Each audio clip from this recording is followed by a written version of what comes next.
তবুও কারো কোনো মাথা ব্যথা নেই। পশ্চিমা দেশগুলো একে অন্যের সাথে কাঁধে কাঁধ মিলিয়ে অন্যায়ভাবে মুসলমানদেরকে হত্যা করতেছে। স্বয়ং ইসরায়েলের ভিতরে ইসরায়েলের প্রেসিডেন্টের বিপক্ষে মিছিল হয় যে শান্তি চুক্তি ভঙ্গ করে মুসলমানদের উপরে হামলা করা এটা অত্যন্ত নিন্দনীয় অপরাধ, মানবতা বিরোধী অপরাধ। ইসরায়েলের সদস্য, ইসরায়েলের বাসিন্দা যাদের ভিতরে সামান্যতম মানবতা আছে তারা এই আন্দোলন করতেছে, প্রোটেস্ট করতেছে, অথচ আমাদের মুসলমানদের ঘুম ভাঙতেছে। বরং আরো গরম খবর আছে, আপনারা শুনবেন।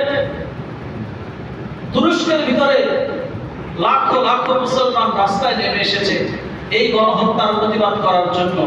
সেখানে তুরস্কের মুসলমান প্রেসিডেন্টের মুসলমান পুলিশেরা যারা এই আন্দোলন করেছে তাদেরকে অ্যারেস্ট করে জেলে ঢুকিয়ে দিয়েছে। আমরা মুসলমান নিজেদেরকে দাবি করি, আল্লাহ মাফ করুন। শুধু একটাই আফসোস দিলের ভিতরে থেকে যাবে, আজকে ওই গাজার মুসলমানদের সঙ্গে আমিও যদি শহীদ হতে পারতাম, ওই গাজার মুসলমানদের সঙ্গে যদি আল্লাহ আমার জীবনটাও দিয়ে যেত, তাহলে হয়তো তারা যখন আল্লাহর দরবারে মামলা দায়ের করবে ওই মামলার আসামি আমাকে হতে হতো। শুধু এই একটাই আফসোস থাকবে অন্তরে। আল্লাহ পাক রব্বুল আলামিন তাদেরকে হেফাজত করেন, সকলে বলে আমিন। কমপক্ষে আমরা দোয়ার ভিতরে, মোনাজাতের ভিতরে তাদের সুস্বাস্থ্য, তাদের খুশহাল জিন্দেগীর জন্য দোয়া তো করতে পারি ইনশাআল্লাহ। এটা তো আমরা করতে পারি, এই কাজটা আমরা সকলে করব তো ইনশাআল্লাহ। আমরা ইফতারের আগ মুহূর্তে, ভোর রাতের নামাজে, তারাবির পরে, ফরজ নামাজের পরে আমাদের ভাই বোনদের জন্য আমরা দোয়া করব, আল্লাহ পাক যেন তাদেরকে হেফাজতে রাখে। পবিত্র কাবা শরীফের ইমাম উনি লিখেছেন, কাবার চত্বরে দাঁড়িয়ে দোয়া করে যদি মুসলমানদের জীবনের সমস্ত সমস্যার সমাধান হতো, আল্লাহর কসম আল্লাহর নবী স্বয়ং 21টা যুদ্ধে, সশস্ত্র যুদ্ধে কখনো অংশগ্রহণ করতেন না। কেননা এই জমিনের উপরে, আসমানের নিচে নবীর চাইতে বড় মুস্তাজাবুদ দাওয়া, দোয়া কবুল করতে ওয়ালা ব্যক্তি নবীর চাইতে বড় কেউ ছিল না। নবীর দোয়ার চাইতে দামি দোয়া আর কার দোয়া আছে? সেই নবী কেন 21টা যুদ্ধের ভিতরে সশস্ত্র অস্ত্র নিয়ে যুদ্ধে অংশগ্রহণ করেছিলেন? এখান থেকেও কি বুঝে আসে না?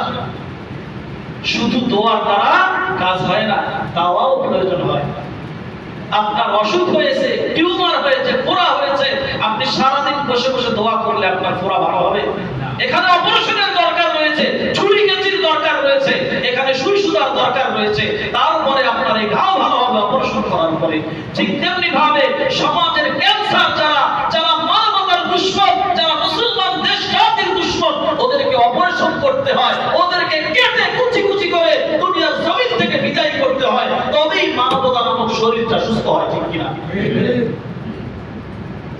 প্রিয় হাজিরিন, আল্লাহ আমাদেরকে বুঝার তৌফিক দান করেন। আল্লাহ নবী সাল্লাল্লাহু আলাইহি ওয়াসাল্লাম বলেছেন, قال النبي صلى الله عليه وسلم اذا تركتم الجهاد فسلط الله عليكم الذلة। ও দুনিয়ার মানুষেরা শুনে রাখো, যে যাই কিছু করো না কেন, যাই কিছু বলো না কেন, জিহাদ নামক আমল যখন তোমরা ছেড়ে দিবে, তোমাদের মধ্য থেকে যখন জিহাদ হারিয়ে যাবে, মনে রেখো আল্লাহর পক্ষ থেকে লাঞ্ছনা আর আযাব তোমাদের উপরে চাপিয়ে দেওয়া হবে। আজকে তাই হয়েছে। মুসলমানরা কি নামাজ পড়ে না, রোজা রাখে না, হজ করে না, যাকাত দেয় না? সব করতেছে। তাহলে মুসলমান কেন লাঞ্ছিত? ওই যে ইদা তারাকতুমুল জিহাদ, যখন তোমরা জিহাদ নামক পবিত্র ইবাদতকে ছেড়ে দেবে, তখনই তোমাদের উপরে লাঞ্ছনা আর বঞ্চনা চাপিয়ে দেওয়া হবে। আপনারা আজকে থেকে 50 বছর আগের কাগজপত্র, নথিপত্র তালাশ করে দেখবেন, বাংলাদেশের 1 টাকা আর আমেরিকার $1 সমান মূল্য ছিল।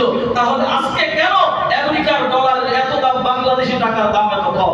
আজকে কেন ইন্ডিয়ান রুপির দাম কম, আমেরিকান ডলারের দাম এত বেশি? কেননা তারা জানে অর্থ করে দিয়ে, অস্ত্র শস্ত্র দিয়ে যদি আমরা বলিয়া করতে না পারি, রাজত্ব আমরা করতে পারবো না। মুসলমানদেরকে পট্টি পরিয়ে রেখেছে ইসলাম শান্তির ধর্ম।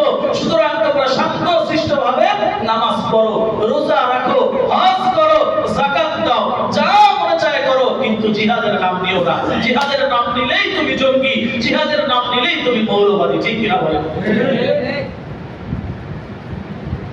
এই কিছুদিন আগেও আফগানিস্তানকে ওরা জঙ্গি বলেছে না? আফগানিস্তানকে মৌলবাদী বলেছে না?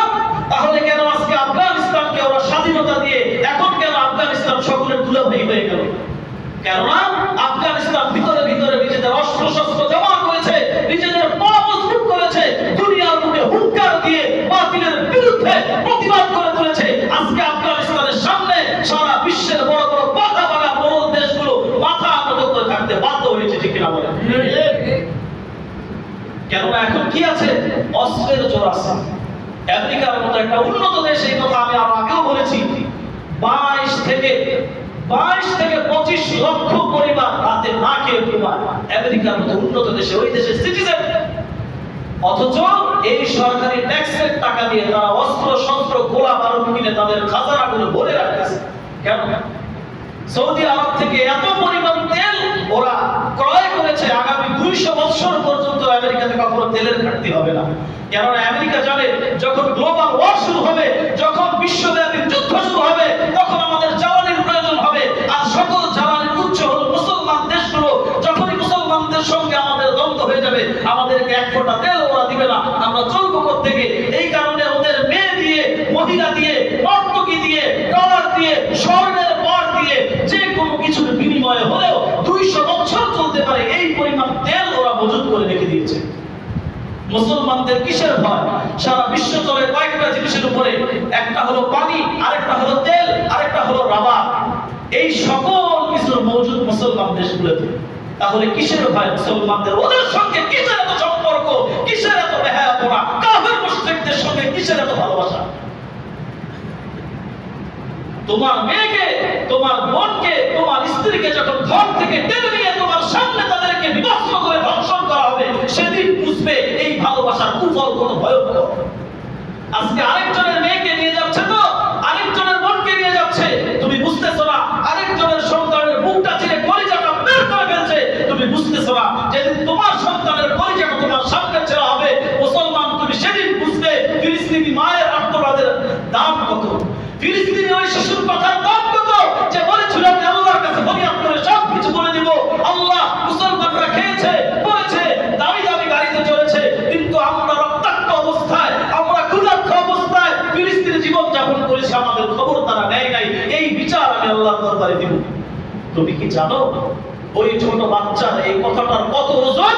এই কথাটার জন্য তোমার জাহান্নামে যাওয়া যথেষ্ট হয়ে যাবে। তুমি কি জানো মুসলমান? তুমি কি বুঝো? তোমার ঘুম আর কবে ভাঙবে? একজন মুসলমানের হুঙ্কারে, একজন মুসলমানের ডাকে অন্য মুসলমানরা ঝাঁপিয়ে পড়ে বাতিল রাষ্ট্র, এক একটা রাষ্ট্রকে পরাজিত করেছিল মুসলমানরা। সেই ইতিহাস আমরা ভুলে গিয়েছি। আল্লাহ পাক রব্বুল আলামিন আমাদেরকে বোঝার তৌফিক দান করেন। প্রিয় হাজিরিন, আজকে আমার বয়ানের বিষয় হলো, আমাদের এই মসজিদে প্রত্যেক বছর আমরা কেউ না কেউ ইতিকাফে বসে। আমাদের সুরুজারি চাচা প্রত্যেক বছর বসে, এবছর উনি বসবেন। তো এবছর ওনার সাথে আরো একজন বা দুইজন, যে কজন হয়, আমরা ইতিকাফে বসি। ইতিকাফে বসা এটা অত্যন্ত ফজিলতের কাজ। আগেও আপনাদেরকে বলেছি, আল্লাহ নবী সাল্লাল্লাহু আলাইহি ওয়াসাল্লাম নিজের জীবনের প্রতিটা বছর ইতিকাফে বসেছেন। প্রতি বছর রমজানে আল্লাহ নবী ইতিকাফে বসেছেন। এবং আল্লাহ নবী বলেছেন, তোমরা রমজানের এই শেষ দশকে শবে কদরকে তালাশ করো। قال النبي صلى الله عليه وسلم تحروا ليلة القدر في 20 الأواخر من رمضان أو كما قال النبي صلى الله عليه وسلم।